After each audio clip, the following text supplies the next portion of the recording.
Here we go.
Sports!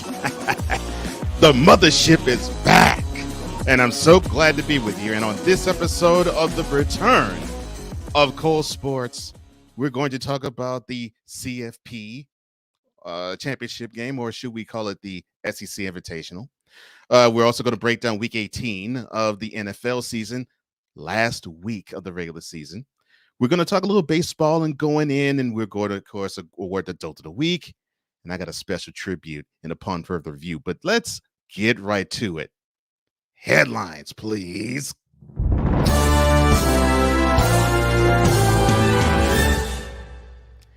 Dateline, Dallas.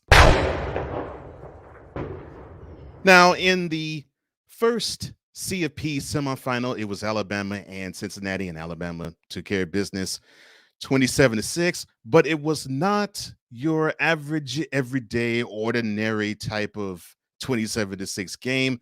In fact, Alabama struggled to really dominate, while Cincy just simply couldn't get a handle. It was like seeing, the saying styles makes fights, right? It was like seeing one fighter not having the counters work against the other, and both were feeling each other out for three quarters. And I think Alabama really felt the more comfortable of the two.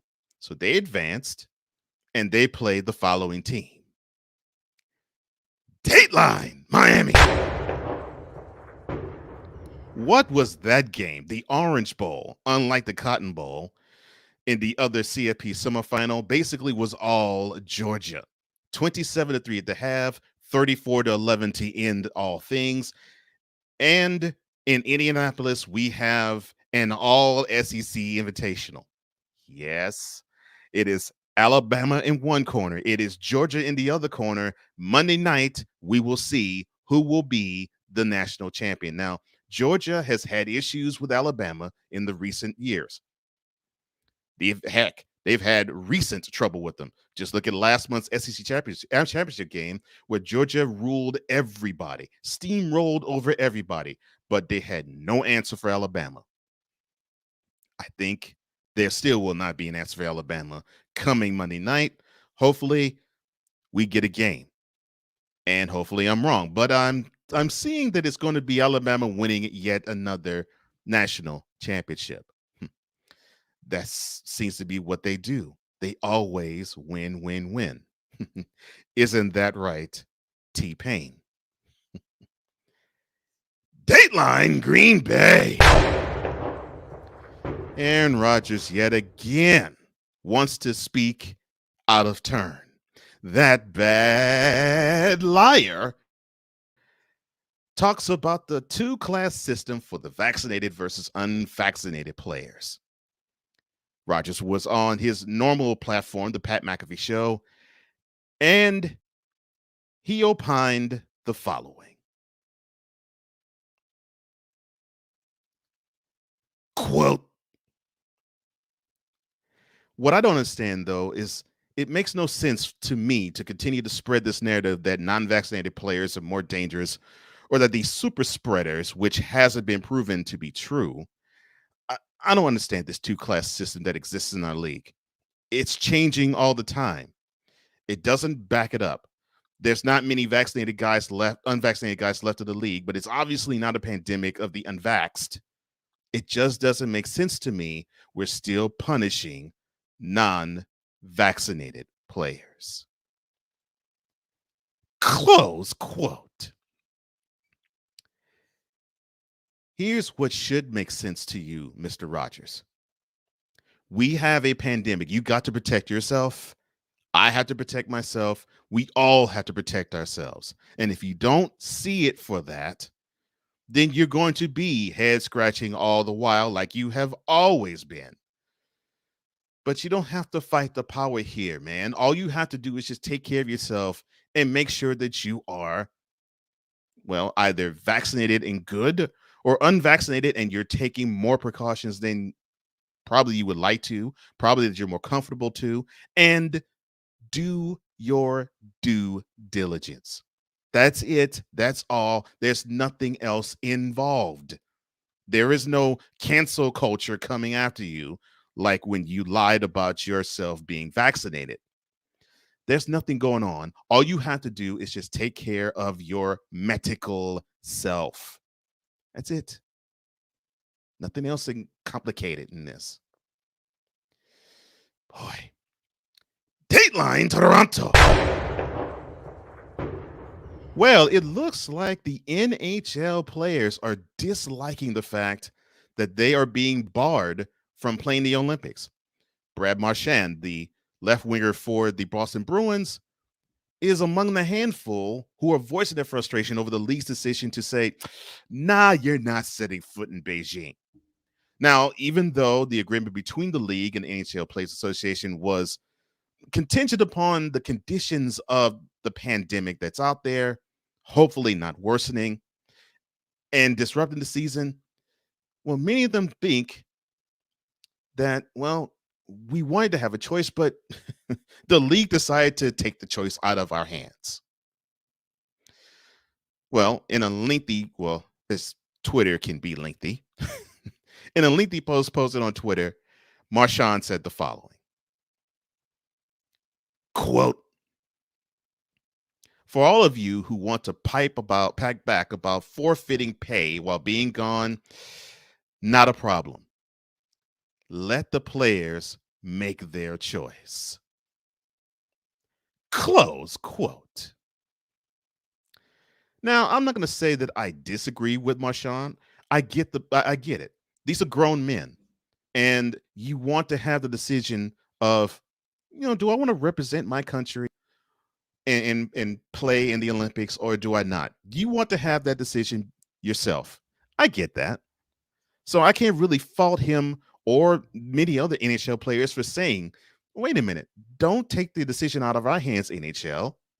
Let the players decide for themselves. Let the union, on behalf of us, decide. So I understand it, but considering that we're dealing with a pandemic, there are many different rules that are being written about how to negotiate, how to maneuver, and how to move and how not to move. It sucks, though. I agree. Dateline, New York City. Well, Major League Baseball is in a lockout. I know. We saw this coming, actually, and now we're here. But there's someone who says that this lockout is actually a positive force. Now, I don't understand how that could be, but I'll let Smith College economics professor Andrew Zimbalist describe it for you. Oh boy. Quote, I would say if the union and the owners could come to an agreement sometime in the next 6 weeks without a lot of public acrimony, then the lockout might actually have had a positive force. Why would I say that? I think one of the things that is happening now is baseball is getting a lot of attention. Baseball's getting a lot of discussion it wouldn't have gotten. Close quote. Oh my goodness, really? Really?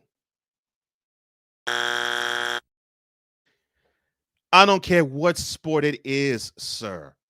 Professor, no sport wants to have that type of language come upon them. They don't want to strike or lock out because that inhibits momentum. We're coming off of a pretty good season where a team that wasn't the Yankees, wasn't the Red Sox, wasn't the Dodgers, or wasn't the Cardinals winning a World Series. And normally a league builds on that success. Well, how can you build on that success if you're going to have a strike or a lockout? There isn't anything positive about this. You're dealing with millionaires squabbling with billionaires. If that is positive, I don't know what is.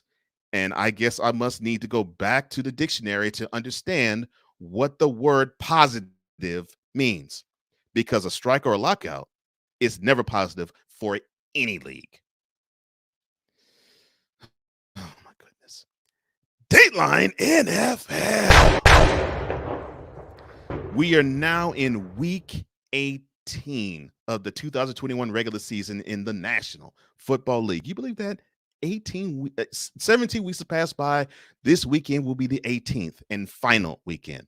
And yes, in the first ever season where we played 17 games in this season, it all comes down to this.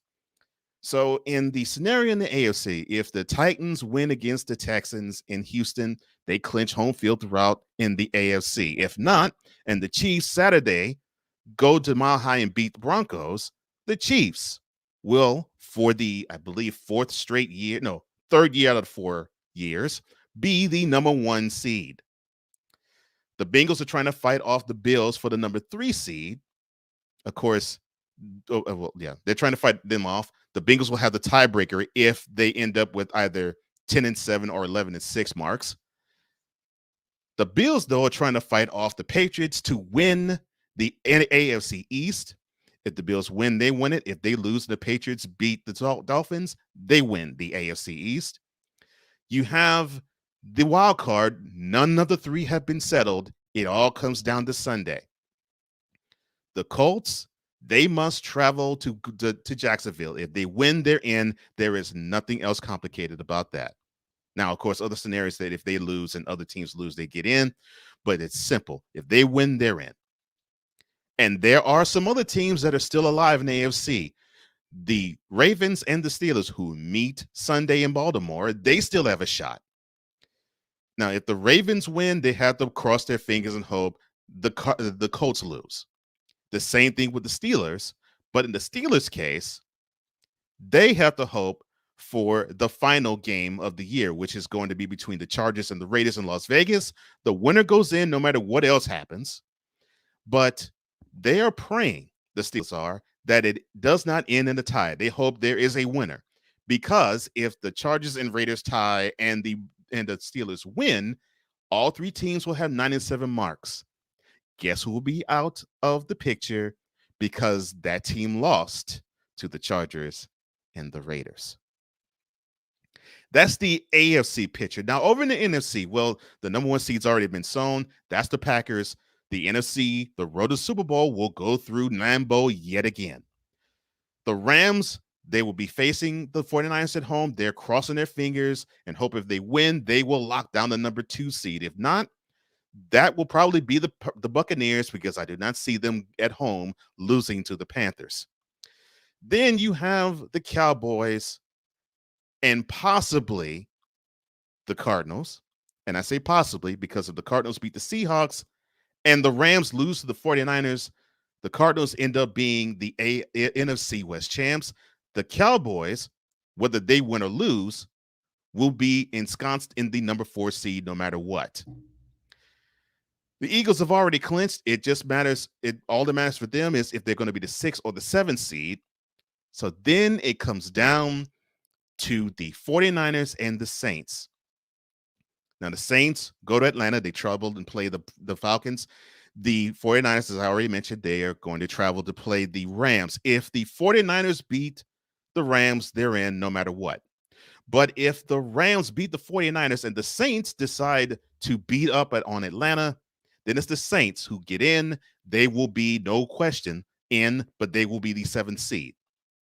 Because if the Eagles win, which or even if they lose, I should say, if they have the same record, the Eagles, by virtue of head to head, will have the tiebreaker. They will be the 6th seed. The Saints will be the 7th seed. Now, if it's the 49ers and Eagles, it's reversed. The 49ers will be the 6th seed. The Eagles will be the 7th seed. And that is your headlines. Man, it feels good to be back.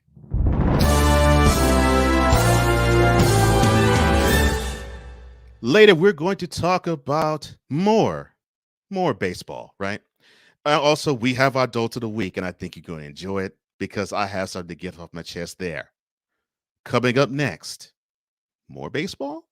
Yeah, we got to talk about that. Come on back.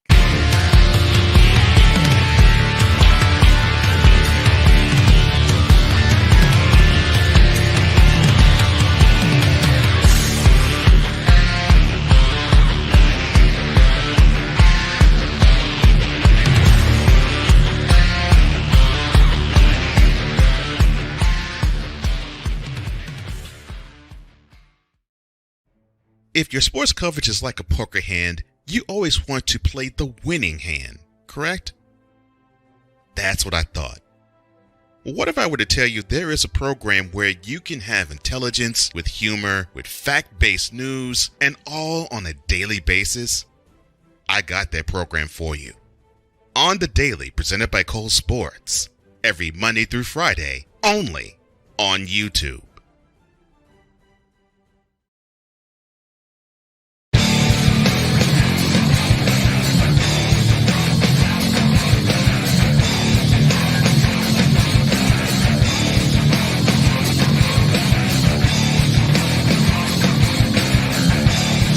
Welcome back,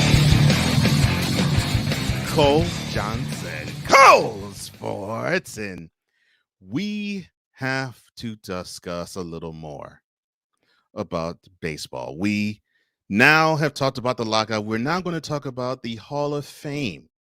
Yeah.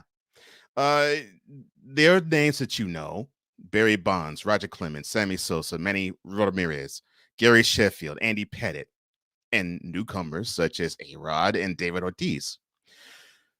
But what is the confounding part of it all?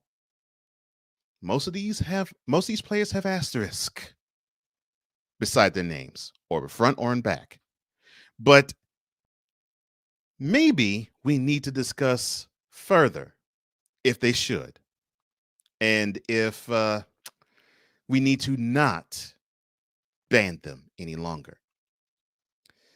So, for Major League Baseball's Hall of Fame, I'm about to go.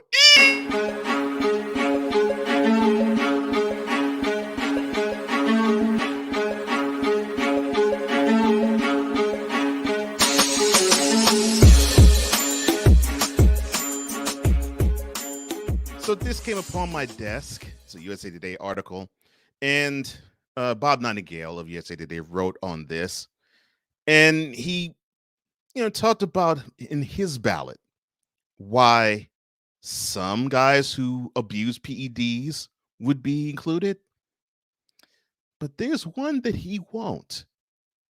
Now, as I mentioned those names earlier: Bonds, Clemens, Sosa, Ramirez, Sheffield, Pettitte, Rodriguez, and Ortiz. They're all going to be on the ballot to be considered for the 2022 Baseball Hall of Fame. Now, the election is on January 25th, so it's roughly, 3 weeks from now. The interesting aspect on this article is this is who he wants to vote in. He says yes to Bonds, yes to Clemens, yes to Sosa, yes to Sheffield, and yes to Ortiz. But he says no to Pettitte, Ramirez, and Rodriguez.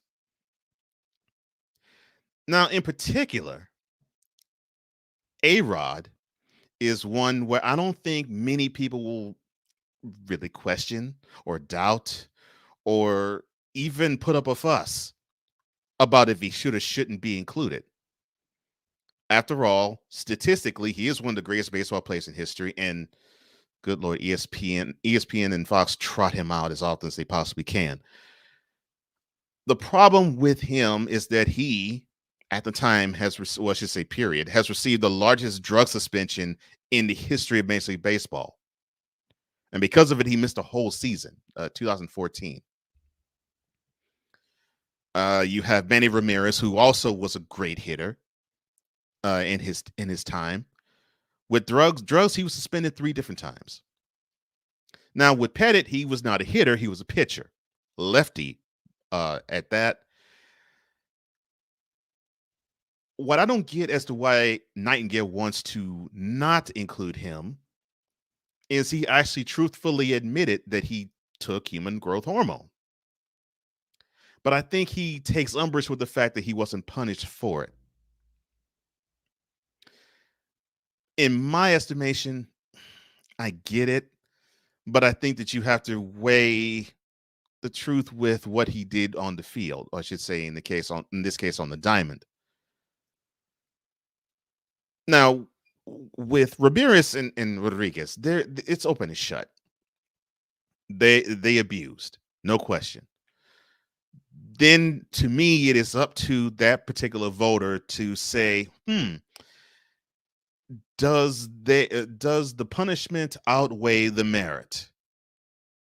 And in this man's case, he says with Ramirez and Rodriguez, the answer is no. But with Clemens, Sosa, and Bonds, the answer is yes.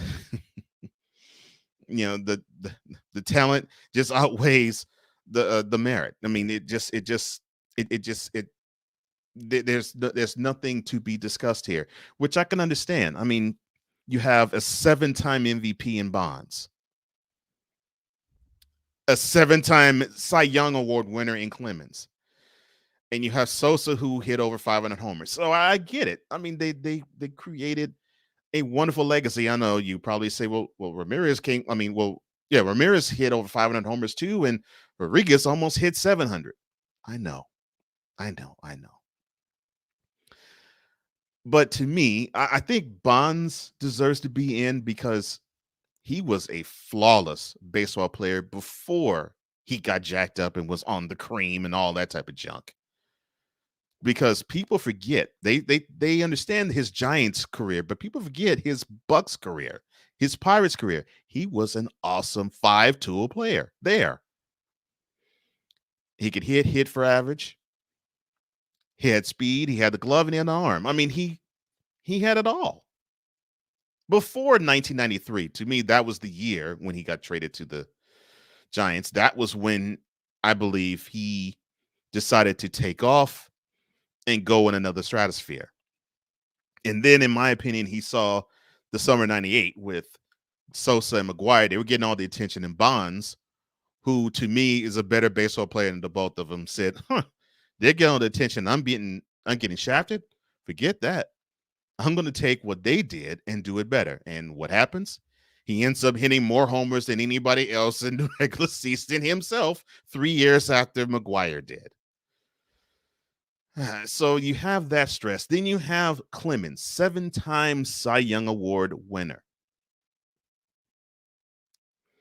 I mean, this man, he hit marks that you normally don't hit. I think he actually crossed over 4,000 strikeout threshold. He won over 300 games. And in an era gone by, if a pitcher won 300 games, that was an automatic first ballot bid into the Hall of Fame. Automatic. If a pitcher won 300 games in his career, that was a Hall of Fame career. That was open and shut. No matter what they did, it's open and shut, they're in the Hall.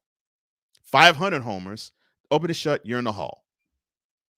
But I get that there's a difference now because you're dealing with the asterisk era, and you're saying, well, did they honestly come by these or not? Yeah, I mean, I understand that. Problem, though, is you're going to come across an era and a time where we are now where you're going to have a lot of explaining to do if these players who do represent a certain era in baseball, won't be admitted.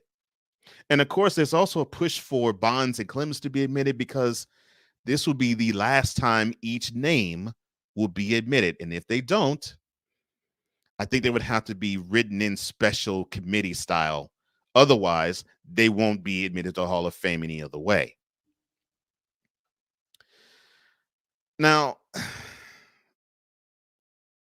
for those who want to say, well, how Bonds got that home run record, no.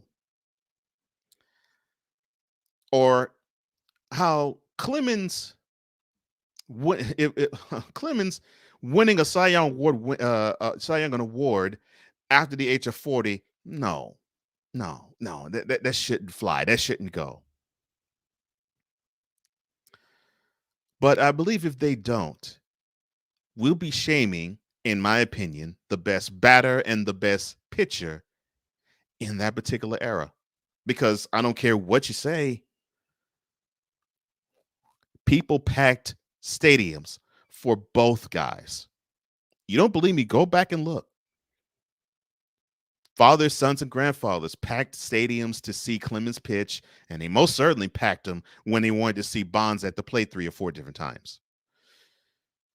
They were difference makers. Now, Sosa, on the other hand, I could get why you could probably leave him out, but I get why Nightingale wants to have him in because he was one half responsible for the resurgence of Major League Baseball. Major League Baseball was circling the drain in 1998. And if it wasn't for a June that was absolutely electrifying for Mr. Sosa, one, we wouldn't even be talking about his name. Two, we wouldn't probably hold McGwire in as high of regard. And three, we wouldn't have had, to me, the greatest love affair I think Americans has had with baseball in the last 25 years. Because from June to October, the country did not love anything more than baseball. And it was great to watch. Being a young man at the time, it was wonderful to watch all of that transpire, all of that go down. And basically to not see it in the Hall of Fame, not seeing it be reflected or registered in the Hall of Fame, that might be the injustice all on its own. But you know something?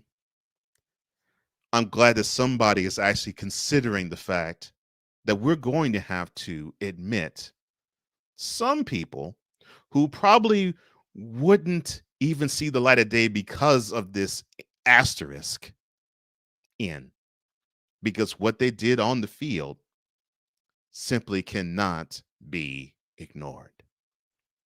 And it most certainly cannot be ignored any longer.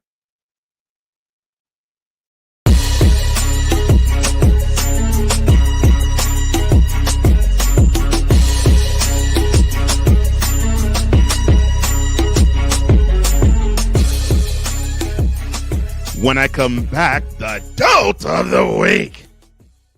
You're listening to the classiest sports show on the planet. Go Sports!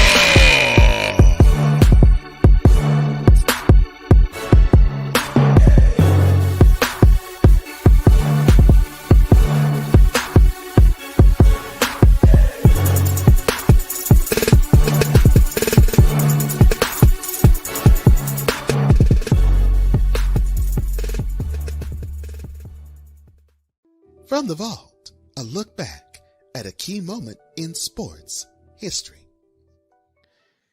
January 2nd, 1982.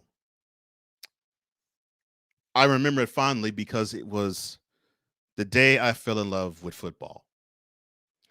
The Epic in Miami, this Saturday afternoon turn to night game, was absolutely electric. 79 combined points. The Chargers racing out to a 24-0 lead in the first quarter, only for all of the 24 points to be erased by the time we got to the third quarter. And one of the plays that I remember when the Chargers were up only 24-10, the Dolphins pulled off a hook and lateral to make it 24-17, and that That play basically ended the first half. Then the Dolphins take over. They lead 31 to 38 to 31, 38 to 31, and then the Chargers come back feverishly. They score a touchdown pass, a 9-yard strike from Fouts to Lionel James, where the pass actually was intended for Kellen Winslow, but he was starting to be gassed, and James saw it, caught the ball at the corner end of the end zone. So here we are, 38-38. Then the Dolphins line up for a field goal to win it, but Winslow blocks it. Then Ralph Benerska lines up for something that would be akin to an old school extra point. He shanked it. But he then got another chance and kicked it through the uprights right down the middle. The Epic in Miami was the greatest game I ever watched. And it is that game. And thanks to John Brody and Don Criqui for the call, it is that game that forever made me a football fan. On this date, on January 2nd, 1982, the Dolphins take it on the chin to the Chargers, advancing them to the Ice Bowl, where they lost to the Bengals. But on this day, they were triumphant 41-38 with 3 minutes left to go in the first overtime. From the vault, brought to you by Cole Sports.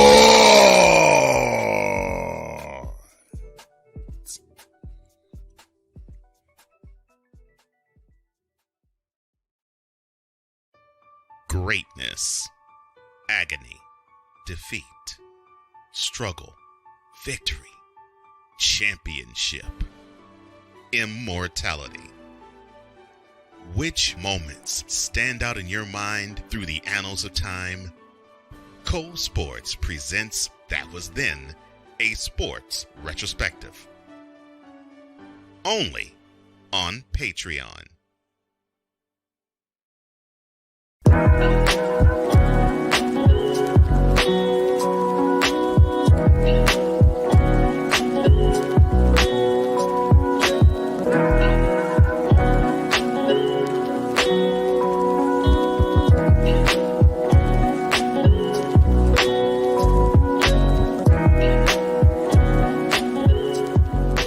Welcome back to Cole Sports. Cole Johnson right here. You know, it's been a long time since I've done this, so you know what time it is. We have to call out the people who do good. In this case, we call out the people who do bad. So here is the DOLT of the Week.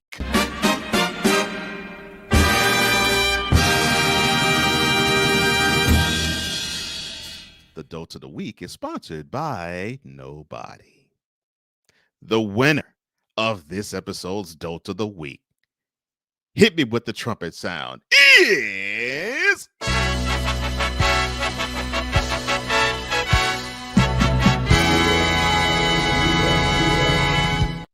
the New Jersey, the Brooklyn Nets.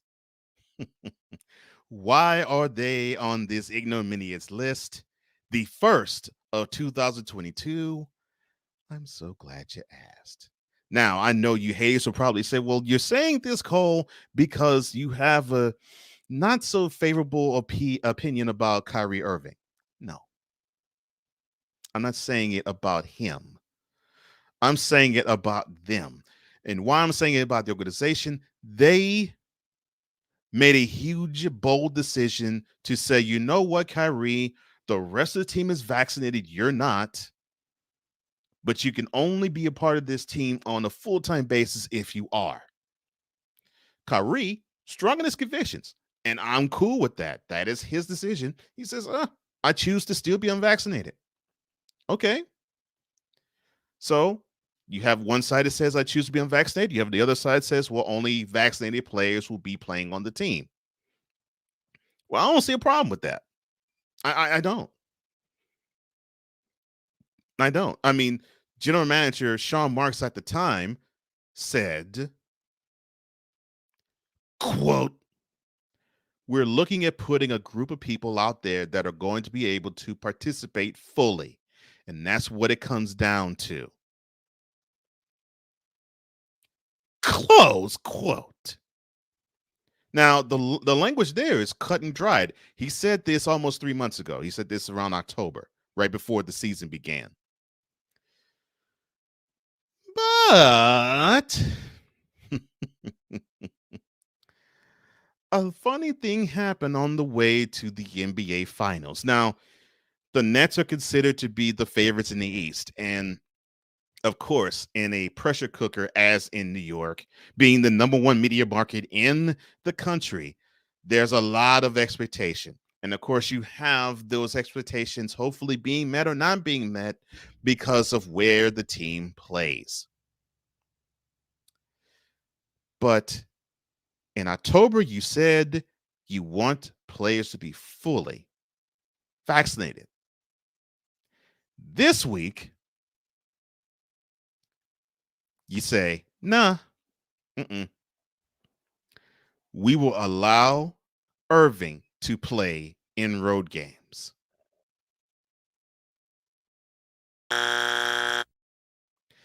We will allow Irving to play in road games. No! I just don't understand it. You were hard on your stance and now you soft shoe it. What is the deal? What is the deal? Now, we know the numbers are starting to rise with COVID, and people are probably more highly transmissible than they were a year ago. And now you're going to allow a player who is unvaccinated and who is proudly to be unvaccinated, but of course he won't take up the banner and say that I am unvaccinated and I choose it.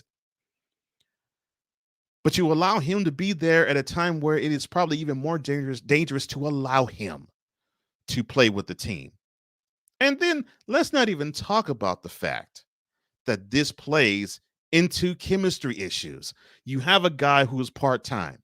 So you put him on the team. You don't know if he's going to mesh, or if he does mesh in one game, you can't have him in another game. And you're not going to have him on all road games because the same stance that New York has currently, Toronto had, well, actually all of Canada has, but that will include Toronto, and all of California has. So you all are saying that we're taking business decision and not health because it's more beneficial to our bottom line to have Kyrie on our team, but but we will risk it being antithetical to our health. Now, mind you, we've already last month gone through a lot of teams, not only that couldn't field players on teams, they postponed games. So we're in that state right now. It has not changed much, if at all, since then, and we still have this issue. Yet, you had the hardcore stance of we're not going to have Kyrie on the team because we want everybody to be fully vaccinated so they could fully participate in getting this ring for the first time in our franchise ever. But you allow this dissenter to play some role in this particular stew of a mess that you've created. What you're doing next is you're setting a precedent. You're going to have those who are unvaccinated and probably can't play or hasn't been able to play to say, well, I can do this. Look at Kyrie. You're setting a dangerous precedent, Nets. A championship is not worth your health being jeopardized. Yet that is what you're doing. You're saying, forget the health. We want the ring. Forget the chemistry. We want the ring. Forget that Kyrie can only play on the road, but he will not set foot in Barclays or in MSG when you actually play games there too, because it's all about getting the ring at all costs.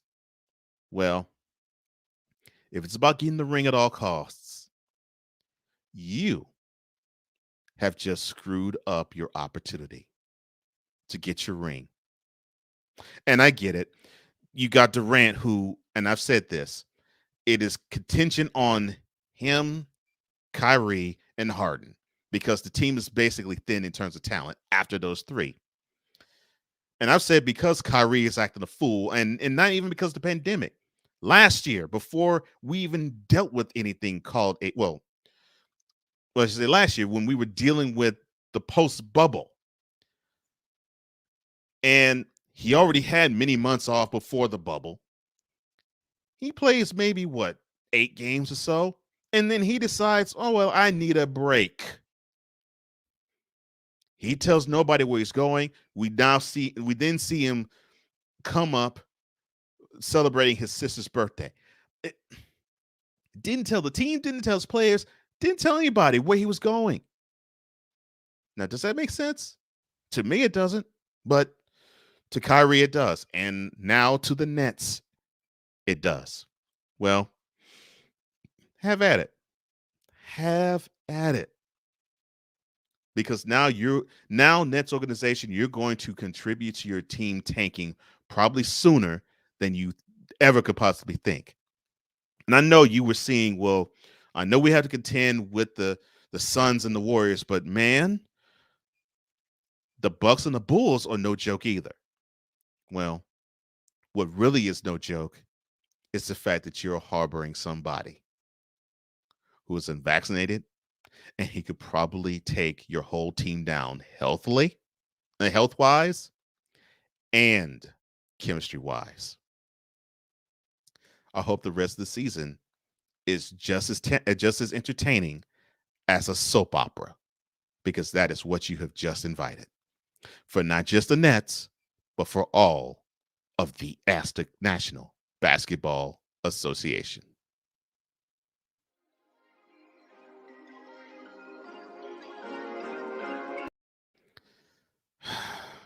Sad.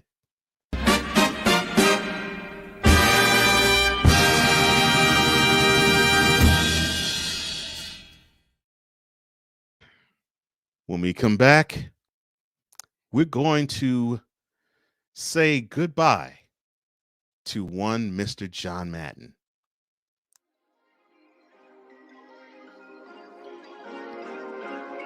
Upon further review is next. Perfect.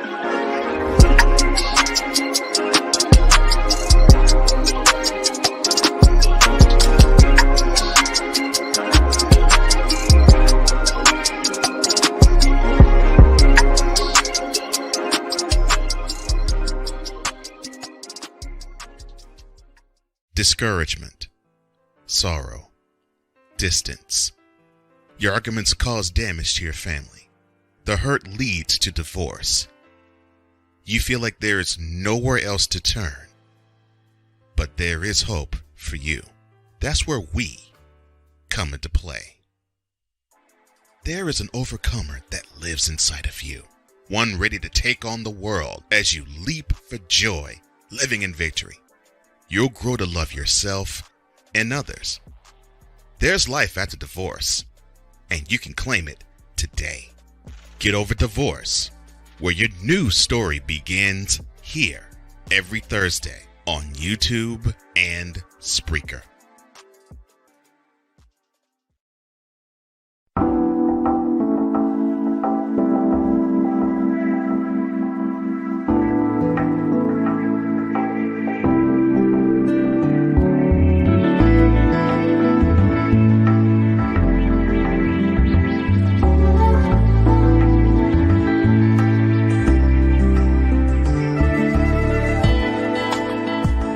Coming up on the next episode of Cole Sports, we will talk about Alabama, Georgia, the SEC Invitational, the CFP Championship. We'll also go into what happened in Week 18 of the NFL season, and we will dive into the wild card round of the playoffs. Plus, who knows what's going to happen in the NBA? And of course, I'm going to go in on something, have Adult of the Week, and you have to check the episode next week as to what I do decide to put under and upon further review come on back, please. But for this one, the episode's not over. No, we're not done. In fact, I believe I've been looking forward to doing this for a long time. Ladies and gentlemen, I love football. And a lot of that is because of my father. A lot of that is because of Dick Enberg. A lot of that is because of Merlin Olsen.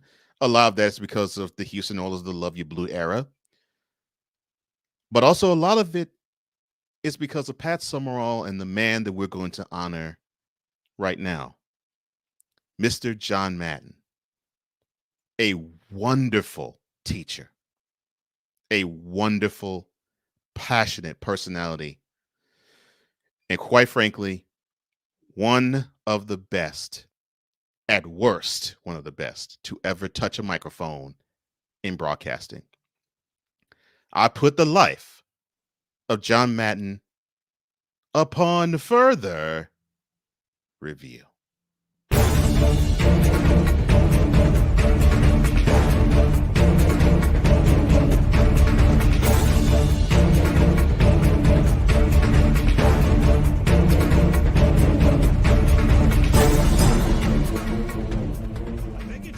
It is a turducken, but I got to show you how to. I can't show you. I need fresh turducken. I'm going to have crazy turducken. But anyway, here's how you slice it. See, a lot of people don't know. You have to slice it down the middle. See, and then you slice it across this way, because what it is, it's a deboned chicken stuffed in a deboned duck stuffed in a deboned turkey with dressing between the chicken and the duck and the duck and the turkey. So as you cut down that way, you go turkey, dressing, duck, dressing, chicken. When you think about Pro Football Hall of Famer John Madden, what comes to your mind first? Would it be the man who owns the highest winning percentage in the history of NFL coaches? Would it be the curious everyman who became the most influential color commentator in sports media? Or would it be the figure who pioneered the industry known as esports with one video game? If it was any of those, you'd be right with all of them. In terms of a timeline, his professional beginnings came before all of that. Yeah, in fact, his humble beginnings were as an Eagles player. Now, Madden didn't get a chance to play at all because he injured his knee. His other knee was injured and operated on in college. First at Oregon, then at Cal Poly. And it was there where Madden earned a bachelor's degree in education, and then a master's degree in education, and where he found his wife, Virginia. His injury forced Madden to retire before getting a chance to play. And in recalling how he transitioned from player to coach, Madden said that the Eagles quarterback at the time, Norm Van Brocklin, sat down with them and analyzed what was happening. It was then when Madden realized his love of teaching and his passion for football intersected. Madden made his way up the coaching ranks through college for the first 2/3 of the 1960s. It was when he landed at San Diego State as a defensive assistant coach when he met an influence on his style on the sidelines, Mr. Don Air Coryell. The Raiders came calling for Madden in 1967, and Al Davis, then part owner and GM, took a liking to the assistant coach as he led the linebacking corps to Super Bowl II. Due to a surprising vacancy at head coach 2 years later, Madden was hired as the Raiders head coach. To say he had a lot of winning success is a gross understatement.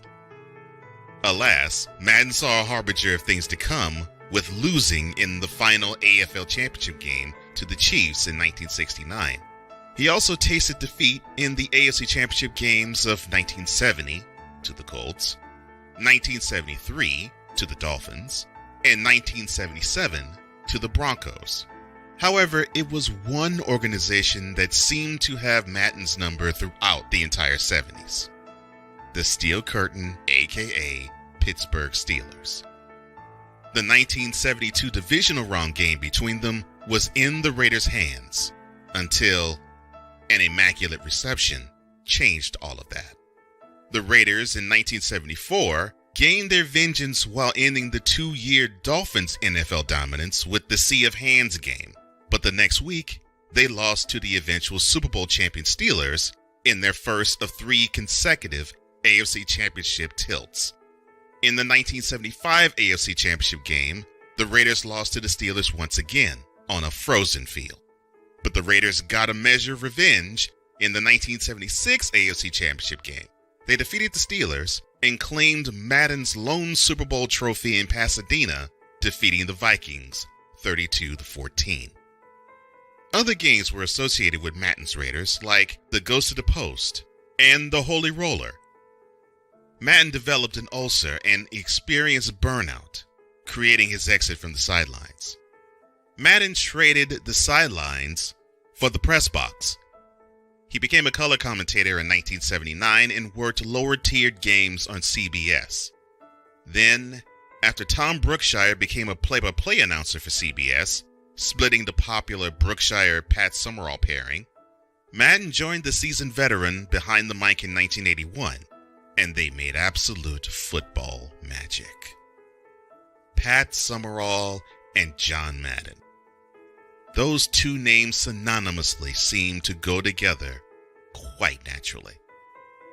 They were together for over 20 years and spanning 2 networks, CBS and then later Fox, and 8 Super Bowls. What made their pairing so great was that they were the ultimate understanding of the saying, opposites attract. Summerall retired from active play-by-play calls after Super Bowl 36, but Madden wasn't ready to retire just yet. He decided to go to ABC, join Monday Night Football, and team up with Al Michaels. While the Michaels-Madden pairing wasn't as dynamic as the Summerall-Madden twosome, they still provided some great moments in the booth themselves. While Summerall allowed Madden's passion to have room, Michaels allowed Madden's curiosity to breathe. It was the same old Madden, right down to the last game he ever called, Super Bowl 43. The Michaels-Madden pairing didn't last nearly as long, only 7 years, but this pairing also spanned 2 networks as well. Michaels and Madden brought in a new era of NFL broadcasting as they ushered in the most important game of the week, changing from Monday night to Sunday night. NBC got back in the NFL game after being absent from the league for a while, and with that move, Madden became the first sports broadcaster to work for CBS, ABC, NBC, and Fox. For 27 years, Madden became the best color commentator in all of sports. He also became a household name. Right around the time Madden transitioned between CBS and Fox, a video game franchise called EA, or Electronic Arts Sports, decided to give him a try. A company that people knew little about in the late 80s now generates over $1 billion in sales from Madden alone. That is just from last year. Talk about impact. This game has generated public video game tournaments on par with Comic-Con, debates hotter than politics, and reputation as hot as street cred. It's great that he drives sales to that degree. Oh, did I say drive? John Madden is so legendary, his bus, and I'm not talking about his bust, his bus is in the Pro Football Hall of Fame. Yeah, the Madden Cruiser, created for Madden because he did not like to fly, traveled everywhere in the United States, and his everyman personality fit in no matter where the cruiser roamed. Players, coaches, executives, owners, broadcasters, and normal people alike simply love this man. And when we got a chance to see his documentary that aired on Fox Christmas Day, the world got reminded once again why he is one of the all-time greats. My own love of football began with my father. I received a PhD of the sport by having the best teacher of the game appear on television every autumn from the time I was in grammar school to when I became a man. He was the presence you didn't know you needed until it was there to fully appreciate. We will miss you, John. Thanks for all the memories. John Madden, football player, football coach, video game pioneer, a wonderful teacher, and the greatest color commentator in the history of sports. Dead at the age of 85.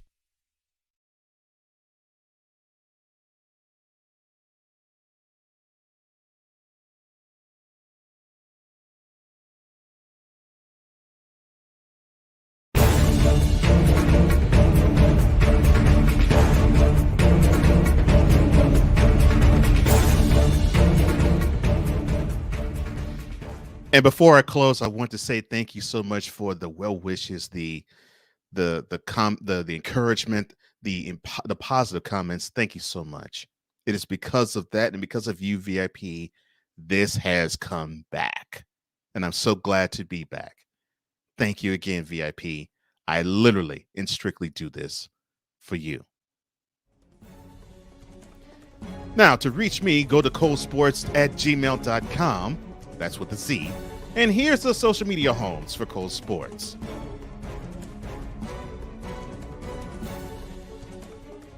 On Twitter, it is Cole_sports with a Z. At Facebook, it is Cole Sports with a Z. At Instagram, it is Cole Sports with a Z. And on YouTube, it is youtube.com/C/Cole Sports with a Z. Now, I want you to do these things. Like, subscribe, and share this comment throughout the entire world. Tell a friend of this program and enjoy the content that we provide you. Well, that is all the time I have. Thank you so much. This is the first of many in 2022. The Mothership is back, and it's better than ever. But for now, I am Cole Johnson. And this is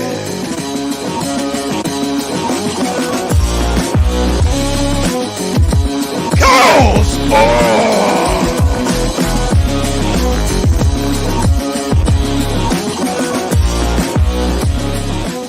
Thank you for tuning into Cole Sports. For apparel, go to Spring and type Cole Sports with a Z. VIP Boutique. To download this episode, go to Spreaker and type Cole Sports with a Z. To view, go to YouTube and type Cole Sports with a Z.